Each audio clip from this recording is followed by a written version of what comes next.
கார்த்தி ரேவதி சீரியலில் இப்போ ஒரு எக்ஸ்ட்ரானரியான எபிசோட் வந்திருக்குனே சொல்லலாம். மிஸ் பண்ணாமல் ஃபுல்லோடையும் கேளுங்க. விசிஎன் சுத்தமாக போக மாட்டேங்குது. பார்க்குறலாம் லைக் பண்ண பார்த்தீங்கன்னா கொஞ்சம் பேச வந்து மோட்டிட்டாக இருக்கும். ப்ளீஸ் சப்போர்ட் பண்ணுங்கள் ஃப்ரெண்ட்ஸ். துர்காவோட ஹஸ்பண்ட் நவீன் இருக்காங்களே, அவங்க யதார்த்தமாக நான் வெளியில் போயிட்டு வந்துடுறேன்னு சொன்னோன்னே அவங்க கால் வந்து தடுக்குது. இருப்பினும் வந்து நீ போவேணாங்கிற மாதிரி துர்கா சொல்லியும் கேட்காம ஒரு வாட்டி நான் போயிட்டு வந்துடுறேன்னு சொல்லிட்டு வேக வேகமாக வந்து வெளியே வந்துட்டு இருக்காங்க. வரப்போ சிவனாண்டியும் அவங்க சித்தப்பாவும் பார்த்துட்றாங்க. ஏண்டா என்னையே அடிக்கிற அளவு நீ வந்துட்டியா அப்படின்னு சொல்லி அவங்க வந்து பிரச்சனைக்கு வந்து கேட்குறாங்க.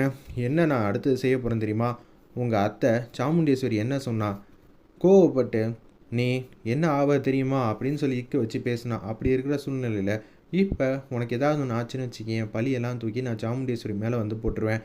உன்னால் என்னடா பண்ண முடியும்னு சொன்னோன்னே சிவனாண்டி அவங்க சித்தப்பாவையும் தள்ளி விட்டுட்டு நவீன் வந்து வேக வேகமாக வந்து ஓடிட்டு இருக்காங்க. அந்த இடத்துல இது எப்படியாவது ராஜா கிட்ட தகவல் சொல்லணுமே அப்படின்னு சொல்லிட்டு துர்கா அப்பயே சொன்னான், எங்கேயும் போகாதேன்னு. கேட்டோமா நம்பன்னு சொல்லிட்டு வேக வேகமாக வெளியில் வந்து ஓடிக்கிட்டு இருக்காங்க. அப்போன்னு பார்த்து கட்டை வந்து சைடில் இருக்குது. என்ன மவனே இவன் இந்த அளவு வந்து ஓடிக்கிட்டு இருக்கான், அப்படி இருக்கிற சூழ்நிலையில் இவனை எப்படி வந்து தடுத்து நிப்பாட்ட போகிறோங்கிற மாதிரி சிவனாண்டி சித்தப்பா அங்கே வந்து பேசிகிட்டு இருக்காங்க. சரி சித்தப்பா பார்த்துக்கலாம் அப்படின்னு சொல்லிட்டு அவங்களும் துரத்தும் போது பக்கத்தில் இருக்க கட்டையை எடுத்து டப்பு டப்புன்னு அடிக்கிறாங்க. அவர் மாட்டுக்கு அசந்து தூங்குறாங்க. நிச்சயம் இப்போ இங்கே யாருமே இருக்க மாட்டாங்கன்னு தான் நினைக்கிறேன். சுற்றி சுற்றி பாருங்கள், ஏன்னா ஒரு வாட்டி நம்ம மாட்டிக்கிட்டோம்ல அப்படின்னு சொல்கிறப்ப தூரமாக வந்து பார்க்குறாங்க. இப்படியும் பார்த்தாலும் இவன் தனியாக தான் வந்திருக்கான், யாரும் இருக்கிற மாதிரி தெரியல அப்படின்னு சொல்கிறப்ப ஒரு பெட்டியை வந்து எடுத்துகிட்டு வராங்க. அந்த இடத்துல சரி பத்திரமா பார்த்துக்கலான்னு சொல்லிட்டு அவங்க என்ன செய்யணும்னு நினச்சாங்களோ அதை செஞ்சு முடிச்சிடுறாங்க. அதுக்கப்புறமேட்டுக்கு தடையுமே இருக்கக்கூடாதுன்னு சொல்லிட்டு யோசிச்சுட்ருக்காங்க. இந்த தகவலை முதல்ல நம்ம சந்திராட்ட சொல்லுவோம், நம்மளை விட கெட்டிக்காரி சந்திரா தான் அப்படின்னு சொல்லும்போது சந்திராவுக்கு வந்து ஃபோன் அடிக்கிறாங்க. அவசரமாக நான் உன்னை வந்து பார்க்கணும், அதாவது என்னங்க பண்ணி வச்சுருக்கீங்க, எதுவாக இருந்தாலும் சொல்லுங்கன்னு சொன்னோன்னே டக்குன்னு நடந்த விஷயத்தெல்லாம் சொல்லிட்டாங்க. பரவாயில்லைங்க, நல்ல காரியம் தான் பண்ணி வச்சுருக்கீங்க. இந்த விஷயத்தில் நான் அடுத்த கட்டம் வந்து முயற்சி பண்ணுறேன் அப்படின்னு சொல்லிட்டு நீங்கள் அங்கேயே இருங்கிற மாதிரி சொல்லிகிட்டு இருக்காங்க. சாமுண்டீஸ்வரிக்கே தெரியாமல் அவங்க ரூம்லேருந்து கபோர்டை வந்து திறக்கிறாங்க சத்தமே போடாமல். சாமுண்டீஸ்வரியோட ஃபோனையும் அதே மாதிரி நம்ம சாமுண்டீஸ்வரி அம்மாவோட வலையிலையும் எடுக்கிறாங்க. ஃபோன் எடுத்தால் மாட்டிக்கிறதுக்கு அதிகபட்சம் ஆப்பர்ச்சுனிட்டி இருக்குது, அதனால் ஃபோனை வச்சுருவோன்னு சொல்லிட்டு வலையில் மட்டும் எடுக்கிறாங்க.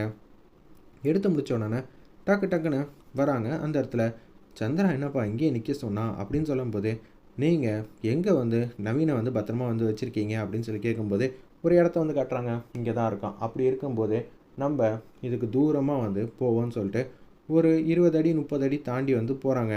இங்கே அவனோட செருப்பு எங்கே இருக்குது சொல்லுங்கள் பார்ப்போன்னு சொன்னோன்னே ஆல்ரெடி நவீனோட செருப்பையும் ஃபோனையும் எடுத்து வச்சுருக்காங்க. அந்த இடத்துல செருப்பை தூக்கி ஒரு இடத்துல வந்து வைக்கிறாங்க. அதே மாதிரி நவீனோட ஃபோன் எடுத்து இன்னொரு பக்கம் வந்து எடுத்து வைக்கிறாங்க. சரிம்மா, அவனோட செருப்பையும் செல்லையும் வச்சா எப்படி வந்து இதுக்கு காரணம் சாமுண்டீஸ்வரின்னு தெரிய வரும்? மாமா ஓடும்போது இது எல்லாம் கீழே விழுந்தானே, அப்போ தானே யதார்த்தமாக வந்து எல்லோரும் யோசிப்பாங்க.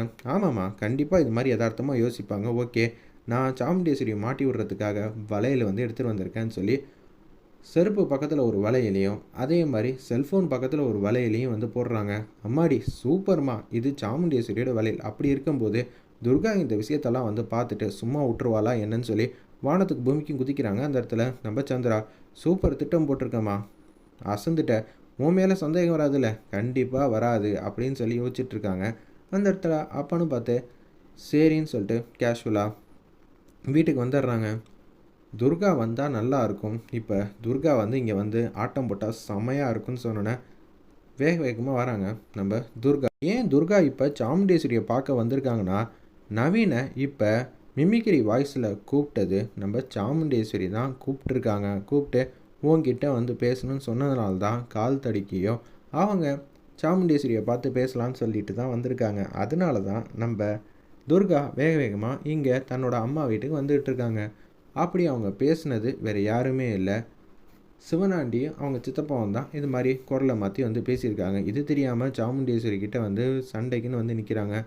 கதவை திறக்கிறாங்க. அம்மா வெளியில் வாமா அப்படின்னு சொல்லி துர்கா செமையாக வந்து கத்திக்கிட்டு இருக்காங்க. அந்த இடத்துல அப்பன்னு பார்த்து என்னாச்சு, துர்காவோட வாய்ஸ் மாதிரி கேட்குதேன்னு நம்ம ரேவதியும் கார்த்தியும் டக்குன்னு எந்திரிக்கிறாங்க. அதே மாதிரி சாமுண்டீஸ்வரி ரூம்லேயே லைட் எரியுது. ராஜராஜன் வந்து என்னம்மா துர்கா வந்து கட்டிக்கிட்டு இருக்கா தெரியலேங்க, என்ன ஏதுன்னு பார்க்கலான்னு சொன்னோன்னே எல்லோரும் ஹாலுக்கு வராங்க. என்ன ஆச்சு துர்காவுக்கு அப்படின்னு சொல்லி கார்த்தியும் நம்ம ரேவதியும் கேட்குறாங்க. எனக்கு நியாயம் தெரிஞ்சே ஆகணும், நவீன் இன்னும் வீட்டுக்கு வரல அப்படின்னு சொல்லும்போது என்ன நடக்குது ஒன்றும் புரியலையே, நவீன் இன்னும் வீட்டுக்கு வரலையா அப்படின்னு சொல்லி அந்த இடத்துல கேட்குறாங்க நம்ம கார்த்திக் இந்த நேரத்தில் எங்கே போனார்? அம்மா கூப்பிட்டதாக தான் சொன்னாங்க, அதனால தான் வீட்டை விட்டு வெளியே வந்தார். அம்மா கூப்பிட்டதாக சொன்னப்போ கண்டிப்பாக அம்மா கிட்ட தானே கேட்டு போகலான்னு வந்திருக்கேன்னு சொன்னோன்னே சாமுண்டேஸ்வரி வந்து வராங்க. என்ன ஆச்சு? எதுக்காக மாப்பிள்ள அவள் கத்துறா? நீங்கள் சொன்னதாக சொல்லி தான் நவீன் வீட்டை விட்டு வெளில வந்தாராம். இப்போ நவீனை காணோம், அதனால தான் உங்களை பார்த்துட்டு என்ன ஏதுன்னு கேட்டுட்டு போகலான்னு வந்தா. நான் எதுக்கு மாப்பிள்ள இந்த நேரம்னு பார்த்து அவரை கூப்பிட போகிறேன்? நான்லாம் எதுவும் கூப்பிடவே இல்லைன்னு சொல்லும்போது, என்னப்பா துர்கா ஒன்று சொல்லிகிட்டு இருக்கா, அத்தை ஒன்று சொல்கிறாங்க. அம்மா வர புரியா இல்லையா வெளியே? நான் வீட்டுக்குள்ளே வரமாட்டேன், இது என்னோடய வீடே இல்லை. நீ மரியாதையாக வெளியில் வந்து எனக்கு தகவல் சொல்லி தான் ஆகணும். ஆமாம் அத்தை, ஏதாவது சொல்லுங்கன்னு சொன்னோன்னே, ஏண்டி என் வீட்டு முன்னாடி வந்து கத்திக்கிட்டு இருக்க? நைட்லாம் தூங்க மாட்டியா அப்படின்னு சொல்லி துர்காவை பார்த்து கேட்குறாங்க. அதெல்லாம் இருக்கட்டும், என் புருஷன் எங்கே இருக்காங்கன்னு எனக்கு தெரிஞ்சே ஆகணும். என்னது புருஷன் எங்கே இருக்கான்னு தெரியணுமா? கண்டிப்பாக அதுக்கெலாம் வாய்ப்பே இல்லை, எனக்கு தெரியவே தெரியாது. இது மாதிரிலாம் சொல்லிகிட்டு இருக்காத. நீ தான் கூப்பிட்டுன்னு சொல்லி அவர் இங்கேருந்து கிளம்புனாப்புல. அப்படி இருக்கிற சூழ்நிலையில் நீ தான் பொறுப்பு என் புருஷனுக்கு. கண்டவனுக்காக நான் எப்படி பொறுப்பேற்றுக்க முடியும்? ஆமாம், ஆல்ரெடி உன் புருஷனுக்கும் எனக்கும் ஆகாது. அப்படி இருக்கும்போது நான் எதுக்கு அவனை கூப்பிட போகிறேன்? சும்மா இல்லாத பொல்லாதெல்லாம் சொல்கிற வேலைலாம் வச்சுக்காதன்னு சொல்லி உங்கள் பொண்ணுக்கிட்ட சாமுண்டீஸ்வரி வந்து இந்த வீட்டை விட்டு போ, எனக்கும் உன் புருஷனுக்கும் சம்மந்தமே இல்லை, சும்மா பழி போடுற வேலையெல்லாம் வச்சுக்காத, நான் எதுக்கு அவனை கூப்பிட போகிறேன்? அதுவும் அவனுக்கெல்லாம் கூப்பிட்ற அளவெல்லாம் அவன் பெரிய ஆள்லாம் இல்லை. நான் மன்னிக்கணும்னு சொன்னால் உன்கிட்ட தானே பேசுவேன் அப்படின்னு சாமுண்டீஸ்வரி கரெக்டாக பேசுகிறாங்க. இதை கேட்ட உடனே, ஆமாம் கரெக்டு தானே, அத்தை பேசணுன்னா உன்கிட்ட தானே பேசுவாங்க, நவீன்கிட்ட ஏன் பேச போகிறாங்கன்னு ரேவதியிலேருந்து எல்லாரும் சொல்லிகிட்டு இருக்கிறப்ப, என்னக்கா அம்மாவுக்கு சப்போர்ட் பண்ணுறியா? சப்போர்ட் இல்லடி, நியாயத்தை சொல்கிறாங்க அம்மா. அம்மா இவ்வளோ நேரம் இங்கே தானே இருந்தாங்க, யார்கிட்டையும் வந்து கூப்பிடலையே, பேசலையே. அப்படி நவீனை திசை திருப்பறதுக்கு யாராவது பண்ணியிருக்கலாம்ல அப்படின்னு சொல்லி அந்த இடத்துல துர்கா கிட்ட வந்து பேசி புரிய வைக்கிறாங்க. நம்ம ராஜாலேருந்து எல்லாரும் சும்மானு இருங்க மாமா, நீங்கள் வேறு ஏதாவது பேசிகிட்டு இருக்காதீங்க, இது எல்லாம் அம்மாவோட திட்டம் தான். எனக்கு தெரியாதுமா, நான் பாட்டி வீட்டுக்கு போகிறதுக்குள்ளே என் புருஷன் எங்கே இருந்தாலும் வீட்டுக்கு வந்துடணும். அப்படி வீட்டுக்கு வரலன்னு வச்சுக்கேன், நான் உன்னை சும்மா விட மாட்டேன் அப்படின்னு சொல்லி சாமுண்டேஸ்வரன் கூட பார்க்காம கண்ணா அப்பனா திட்டிகிட்டு இருக்காங்க. உன்னோட யூகத்துக்கெல்லாம் நான் எப்படி பொறுப்பாவேன்? கண்டிப்பாக ஆக வாய்ப்பே இல்லை. என்னடி நினச்சிட்டு இருக்க நீ உன் மனசில்? அவளை தான் சொல்லிட்டேன் பாரு அப்படின்னு சொல்லி உச்சக்கட்ட கோவத்தில் வந்து கத்துறாங்க அந்த இடத்துல நம்ம சாமுண்டேஸ்வரி. என்னம்மா நீ சாமுண்டேஸ்வரினா உன் பொண்ணுனா உன்னை விட எவ்வளோ கோவம் எனக்கு வரும்? எனக்கு என் புருஷனை தவிர வேறு யாருமே முக்கியம் இல்லைன்னு உனக்கே நல்லா தெரியும். அதனால தான் உன்னை விட்டு அவர் தான் முக்கியம்னு சொல்லிட்டு உனக்கு தெரியாமையே கல்யாணம் பண்ணேன். அப்படி இருக்கும்போது என் வாழ்க்கையை காப்பாற்றுறது எப்படின்னு எனக்கு தெரியும். மரியாதையாக சொல்லிட்டேன். இதுக்கு பின்னாடி நீ ஏதாவது விளையாட்டு விளாண்டுருந்தனா அந்த விளையாட்டை அப்படியே வந்து மூட்டை கட்டி வச்சுட்டு என் புருஷனை என்னை தேடியே அனுப்பிச்சி வச்சுரு. இல்லைன்னு வச்சுக்கியே நான் உன்னை சும்மா விட மாட்டேன் அப்படின்னு சொல்லி உச்சக்கட்ட கோவத்தில் வந்து பேசுகிறாங்க. இதை கேட்ட உடனே கார்த்தி வந்து, உன் புருஷனுக்கு நான் உத்தரவாதம் தரேன், தயவு செஞ்சு அமைதியாக இரு. நீ அம்மாவை பற்றி புரிஞ்சுக்கிட்டது அவ்வளோதானா?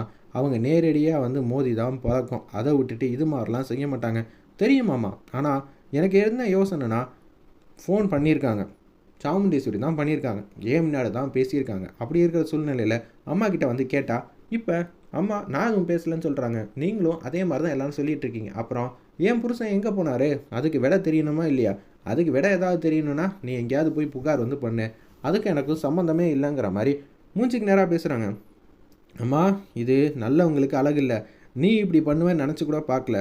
இது எல்லாத்துக்கும் காரணம் நீ தான் நான் நம்புகிறேன். தயவு செஞ்சு என் வாழ்க்கையில் விளாண்டுறத எனக்கு எதுவுமே தேவையில்லை, எனக்கு என்னோட நவீன் மட்டும்தான் எனக்கு தேவை அப்படின்னு சொல்லி அந்த இடத்துல சொல்கிறாங்க நம்ம துர்கா.